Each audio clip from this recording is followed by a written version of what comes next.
Today's recipe is a little sweet, a little salty, and a whole lot relaxing. Yeah, one thing is for sure, her recipes are original. We're welcoming back U of I student chef Kayla Howey. So, how are we doing? We are doing great. Yeah. You're getting ready for your Spice Box meal. I am. What's the theme this year? So the theme for my meal is I have a food blog, and I'm kind of incorporating all of my recipes and pictures from the blog, and the underlying theme is different seasons. So each course, you know, it's going to start off with a summer appetizer and bring all the way back around to a springtime dessert, which is what I have here. We're time traveling with Kayla through all 4 seasons, and this is this your blog? No, this is the Spice Box. Yeah, that's the Spice Box one. We'll pull up your blog here in a sec. There's your look blog. at the pictures on this, much less the recipes, because it all just looks amazing. Thank you so much. Yeah, How did you get started blogging?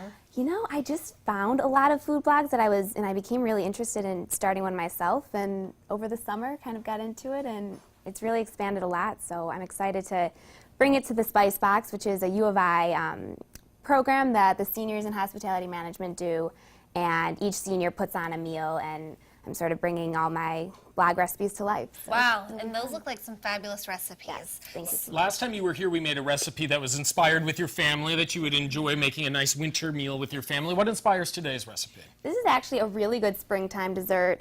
I love nuts. My last recipe had nuts too, so this is a little, crunchy, sweet, salty, and it's just a really nice springtime dessert. I love nuts too, like this one over here. Okay, so we're making custard though too. That's what's kind of going on right here. Right. So what is the trick in getting just the right consistency in your custard? Trick comes kind of in the last step when we're thickening the custard, because if you don't have the right smooth, creamy thickness, it won't set up and be really, Good that point. decadent custard. Okay. Well, let's get a look at today's ingredients. Here they come. And so tell us what's in this now. Looks like start with heavy cream. Yeah, so we are starting with, we mix heavy cream in half and half, and we're getting it to a nice simmer on the stove here. So this looks like a low-cal recipe. Does it? Right? I was hoping. Comfort food. This is comfort food. Very indulgent. And so you'd call this a spring recipe. I would, just because of the whipped cream. Okay. And I always find, this is dark chocolate, I think of Easter, springtime, and Yum. Okay, so this looks like it's just starting to come to a boil. Is that what we want? we want this just up to a simmer there, and I have 5 egg yolks right here that I'm just going to whisk up. Okay. And we want them pretty thick and like a pale yellow color. So I'm going to add a 1/4 cup of sugar to that. And that cream is coming up perfectly there. Okay, do you want me to stir it or anything, or just let it go? We're going to let that go. You can actually turn off the heat if you would like.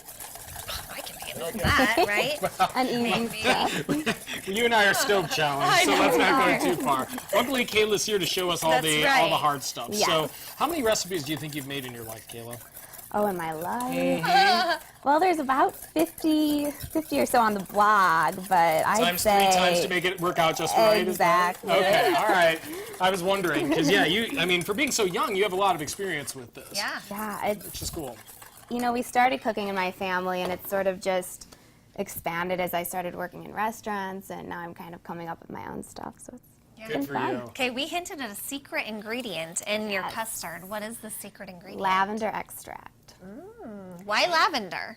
I think it screams spring, and when I was coming up with my Spice Box meal that the dessert was going to be a spring dish, I thought flowers, lavender would be perfect. Okay. I'm picturing eating a flower, and I feel like that's not really what it is, though. Is it sweet? What is? I love the smell. It's just a touch, and it's just kind of to give you, it goes really nice with the chocolate, just a little bit of like a floral essence in the background. Okay. Okay, are we pouring this in or no? We are, so we want to temper these egg yolks. Oh, what does that mean? Here.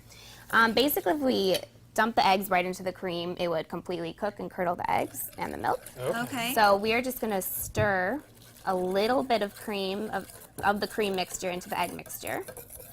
Just slowly at a time. Slowly. And what's this called? This is called tempering the eggs. So you sort of are just bringing the eggs up to temperature before we add it back into the pot to cook. Oh, so that's going to go back into Exactly. the... Okay. So you really only add about a third of the cream mixture. Is it possible to overstir? Overstir? Yeah. No. No? You It is can just kind of possible. it. Yeah. possible to add too much, though, at one time. Right. If you add too much, Don't you'll wanna lose cook. this. Exactly. Okay, we're gonna let you keep tempering, stirring, doing your Perfect. magic. We got almond brittle that we're still gonna talk about here coming up a little bit. But in the meantime, you'll find her recipe and link to her blog over on our website, CILiving.tv.